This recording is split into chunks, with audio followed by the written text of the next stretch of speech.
Hello students. तो presently मैं discuss कर रहा हूँ रे ऑप्टिक्स। इसमें अब बताऊंगा मैं refraction through the spherical surface. तो खास करके पर्टिकुलरली इसमें तुम्हें ध्यान देना है कि जब रिफ्रैक्शन तुम डिस्कस कर रहे हो तो उसमें ये स्नेल्स लॉ होता है या लॉज ऑफ रिफ्रैक्शन होता है। वो कोई भी रिफ्रैक्शन हो, मतलब refraction through the plane surface या refraction through the incline surface, जैसे प्रिज्म में होता है तो refraction through the incline surface होता है। और अभी हम लोग डिस्कस करने वाले हैं जो refraction through the curve surface. Means कि जैसे कि मान लो कि आपका कोई मीडियम है, ये इसका रिफ्रैक्टिव इंडेक्स n1 है, ठीक है। और दूसरा जो मीडियम है आपका रिफ्रैक्टिव इंडेक्स n2 है। और ये दोनों के बीच का जो सेपरेटिंग इंटरफेस है वो आपका प्लेन नहीं है, वो कर्व्ड है, राइट। मान लीजिए कि आपको इस तरह का है। तो अब इसमें जो ऑब्जेक्ट या मतलब ऑब्जेक्ट और इमेज के बीच का जो रिलेशनशिप होता है, मतलब डिस्टेंस के बीच का, वो सब हम लोग को डिस्कस करना है।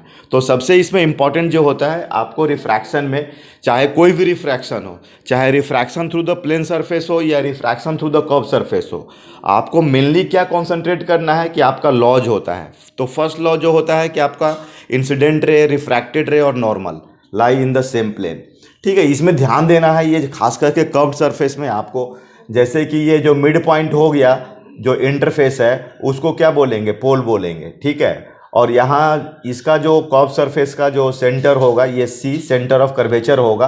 और यहाँ से जो ये लाइन जो पास हो रहा है, आप इसको क्या बोलेंगे, प्रिंसिपल एक्सिस बोलेंगे। या आप यू कैन से कि ये एक तरह से क्या हो गया, सेंटर से जो भी लाइन पास करेगा वो आपका नॉर्मल कहलाएगा। ये देखिए, ये आपका नॉर्मल कहलाएगा इस पॉइंट के कॉन्टेक्स्ट में। अगर आप देख रहे हो यहाँ से, अगर आप एक लाइन ड्रॉ कर रहे हो तो this is called normal, right. और ये आपका जो लॉज ऑफ रिफ्रैक्शन है, तो उसमें incident ray, normal and refracted ray lie in the same plane. और सेकेंड आपका स्नेल्स लॉ जो है, n1 sine i is equal to n2 sine r. ये आप सिंगल कलर ऑफ लाइट के लिए ये फुलफिल होना चाहिए, तभी जाकर के, मतलब जो भी रे ट्रेस करते हो तो आपको क्रॉस चेक कर लेना है कि ये आपका फुलफिल हो रहा है कि नहीं हो रहा है, अदरवाइज क्या होगा, रॉन्ग होगा। ओके। तो अभी मैं इसमें तुम्हें पहले, सबसे पहले रे ट्रेसिंग बताता हूँ कर्व सरफेस में। तो कर्व सरफेस में मैं डिस्कस करता हूँ आपको रे ट्रेसिंग, ठीक है। तो रे ट्रेसिंग में जैसे कि मान लो कि ये सपोज डैट कि आपको ये क्या, पोल हो गया, ये सी हो गया, और ये अब देखो, मान लो तुमको ऐसा है कि सपोज डैट कि आपको कोई ये ऑब्जेक्ट है, राइट। ये ए और बी ले लिया आपने, और ये जो है लाइन, अब मैं देखो ध्यान देना ऐसा कि ये एकदम बिल्कुल जो ऐसा अगर मैं इमेजिन करूं तो ये कहाँ से पास हो रहा है, सेंटर से पास हो रहा है, देख रहे हो। तो इसमें जो है कि आपका ये क्या है कि ये नॉर्मल है, ये क्या है, ये नॉर्मल है। तो ये जो हम इक्वेशन देखते हैं, n1 sine i is equal to n2 sine r, तो ये जो एंगल आप मेजर करते हो ये विथ नॉर्मल मेजर करते हो, ठीक है। जैसे ये आप देखो, ये अगर n1 है, ये n2 है, this is the normal here and this is the ray and this is the i and this is the r. तो ये जो हम लोग ये डिस्कशन कर रहे हैं with respect to normal discuss कर रहे हैं। तो यहाँ देखो, ये आपका नॉर्मल है, तो अब नॉर्मल से, और अपना इंसिडेंट रे भी किस में है, नॉर्मल रे के अलोंग है। तो इसका मतलब आई कितना हो गया, जीरो हो गया। तो आर भी क्या होने वाला है, जीरो होने वाला है। तो इसलिए क्या होगा कि ये जो आपका रे बिल्कुल आप देख रहे हैं, आई जीरो है, तो ये बिल्कुल आपका ऐसे चला जाएगा, ठीक है। तो ये ध्यान देना। ओके। हाँ, अब ये मैं अगर मैं बात करूँ ना, जैसे कि ये देखिए, अब ये आपका एंगल आई हो गया, यहाँ पर आई कितना था अपना, जीरो था। अगर मैं यहाँ से कोई रे लेता हूँ तो ये आप देखो, इसको ऐसा नहीं कि ये सीधे आप क्रॉस कर देना, क्योंकि ये तभी होता है जब आपका, ये देखो, ये n1 है और ये दूसरा क्या है, n2 है। तो यहाँ देखो, ये आपका नॉर्मल से पास नहीं कर रहा है, ये आपका, ये जो इस पॉइंट पर जो नॉर्मल है ना, ये है। तो इससे एंगल कितना बन रहा है, आई बन रहा है। तो ये आपको कुछ ऐसा एकदम बिल्कुल ऐसा नहीं जाएगा, वो कुछ इसके आजू बाजू में होगा, या तो इधर या तो इधर। मान के चलिए कि मैं ऐसे ले जाता हूँ, तो ये एंगल आर हुआ, और फिर n1 sine i is equal to n2 sine r, ये अपना वैलिड होने वाला है। तो ये सब ध्यान देना है। देखो, आप रे ट्रेसिंग मैंने किया है आपको दो एग्जाम्पल के बेसिस पे, इस तरीके से, ठीक है। और भी हम लोग, जैसे कि ये तो मैंने एक्सटेंडेड ऑब्जेक्ट के लिए किया है, ठीक है। अब मैं आपको एक पॉइंट ऑब्जेक्ट में रिट्रेस ये करता हूँ। जैसे देखो आप ये ले लो, ये पोल हो गया, ये सी हो गया, ये N1 है, ये N2 है। अब देखो ये तुम्हारा ऑब्जेक्ट है, ये ऑब्जेक्ट है। अब ये तुमने ऐसा लिया तो ये तुम्हारा क्या है, what is this, this is the normal, और ये एंगल आई हुआ। तो फिर यहाँ पर देख रहे हो आई जीरो नहीं है, मतलब आपको ऐसा नहीं कि यहाँ से पास करेगा, ये आपको कोई दूसरा है इसके आजू बाजू, मान ले कुछ भी मैं ऐसा लेता हूँ, सपोज डैट ये, तो ये एंगल आर हुआ। और यहाँ पर फाइनल मान लीजिए कि एक और मैं रे लेता हूँ। हाँ, ये ध्यान देना कि इसके लिए आई तुम्हारा कितना है, जीरो, तो आर भी क्या होगा, जीरो, क्योंकि ये नॉर्मल के एलोंग है, मतलब सी से जो लाइन पास करेगा। तो ये फाइनल इमेज बन गया। ठीक है, इसमें अपना कुछ रिलेशनशिप भी है। जैसे ये देखो, ये यू हुआ, ये आर हुआ रेडियस ऑफ कर्वेचर, और ये भी हुआ, तो ये क्या बोलेंगे इसका, इमेज डिस्टेंस, और ये यू ऑब्जेक्ट डिस्टेंस। इसमें एक अपना रिलेशनशिप भी होता है, N2 by v minus N1 by u, N2 minus N1 by r. हाँ, ये सब साइन कन्वेंशन हम लोग इसमें यूज करते हैं, तो ये भी एक इम्पॉर्टेंट प्रॉपर्टी है साइन कन्वेंशन। ठीक है, तो आप ये सब पर गौर करिए। मेनली मैं इसमें मेन फोकस पॉइंट है कि जो रे ट्रेसिंग कर रहे हैं, देखिए ये आई और आर, तो ये जो रे ट्रेसिंग ऐसे हुआ है, तो ऐसे नहीं कि कोई, मतलब ये एक वैलिडिटी फॉलो करना चाहिए, N1 sine i is equal to N2 sine r, right. तो ये बात हो गया। और उसमें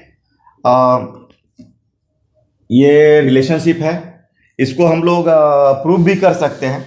जैसे आपको ये आप ले लो, मान लो P है, इसको आप A ले लो, ये एंगल अल्फा मान लो, ये तुम बीटा ले लो, और ये तुम गामा ले लो। ठीक है, और ऐसा करो, ये जो I होगा ना, ये एक्सटीरियर एंगल हो गया, तो I is equal to alpha plus beta, ये हो गया इक्वेशन 1। और ये R plus gamma is equal to beta, ये ट्राइंगल का प्रॉपर्टी यूज कर रहा हूँ मैं इसमें। ठीक है, और R इज इक्वल टू हो गया बीटा माइनस गामा। ठीक है, तो इसमें आप तुम्हें वी यू और आर में वो जो रिलेशनशिप आया है ना, उसको डिस्कस करना होगा। ठीक है, कि ये जो है देख लो कितना हो जाएगा, N1 sine i is equal to N2 sine r. ठीक है, तो N1 साइन आई के बदले क्या लिख दोगे, अल्फा प्लस बीटा, इसमें alpha plus beta is equal to N2 sine r के बदले beta minus gamma, right, beta minus gamma.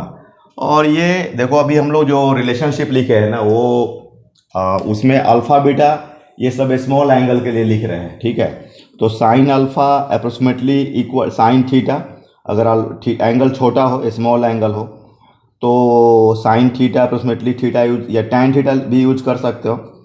ठीक है, तो साइन थीटा को मतलब पी बाई एच और आपका पी बाई बी में बहुत खास डिफरेंस नहीं होगा फॉर स्मॉल एंगल। तो अब देखो इसमें N1 tan alpha plus beta is equal to,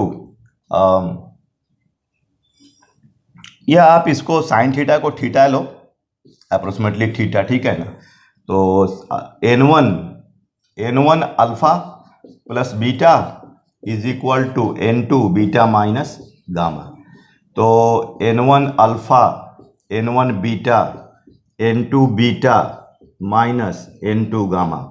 तो N1 आप ऐसा करो, N1 alpha plus N2 gamma is equal to N2 beta minus N1 beta, right.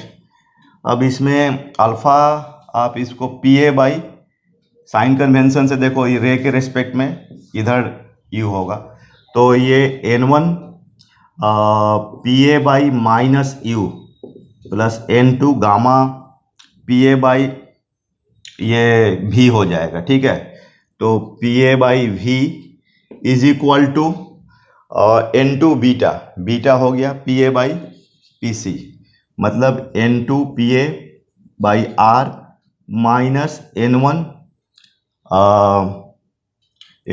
PA by R। ठीक है, PA बाई R, तो PA तो तुम्हारा कैंसिल हो रहा है, तो आ जाएगा result N2/V minus N1/U is equal to N2 minus N1/R। ठीक है, तो ये हो गया रिजल्ट आपका, N2/V minus N1/U is equal to N2 minus N1/R, right. तो इसको आप एक बार थोड़ा देख लो, ऑब्जर्व कर लो चीज़ों को। खास करके ये बोर्ड वगैरह में जो होता है ना आपका, वो कभी डेरिवेशंस वगैरह पूछता है, तो अभी उसके हिसाब से भी मैंने थोड़ा आपको एक्सपोजर दे दिया है। और बाकी लेकिन इसका जो इम्पोर्टेंट है, जो प्रॉब्लम सॉल्विंग अप्रोच है ना, वो रे ट्रेसिंग से डेवलप होगा। रे ऑप्टिक्स में आपका प्रॉब्लम जो है रे ट्रेसिंग ही इम्पोर्टेंट है, उसका समझना, उसका लॉजिक बहुत इम्पोर्टेंट होता है। ऐसा नहीं कि वो मेमोराइज टाइप का करे, मतलब उसमें कोई चीज़ का जो इंटरनल पार्ट है। अब जैसे एक्सटेंडेड ऑब्जेक्ट के लिए ये P हो गया पोल, ये C हो गया, ये N2 है, ये N1 है। तो अब देखो, मान लो वही बात मैंने डिस्कस किया कि ऐसा, तो आपको ये रे ऐसा लग रहा है कि सेंटर ऑफ कर्वेचर से, तो हाइट ऑफ ऑब्जेक्ट, तो कहीं ना कहीं अब ये देखिए, इमेज का मतलब क्या होता है कि रिफ्लेक्टेड रे और रिफ्रैक्टेड रे शुड कम इनटू आई। तो ये लाइन ऑफ इमेज हो गया, ये क्या हो गया, लाइन ऑफ इमेज।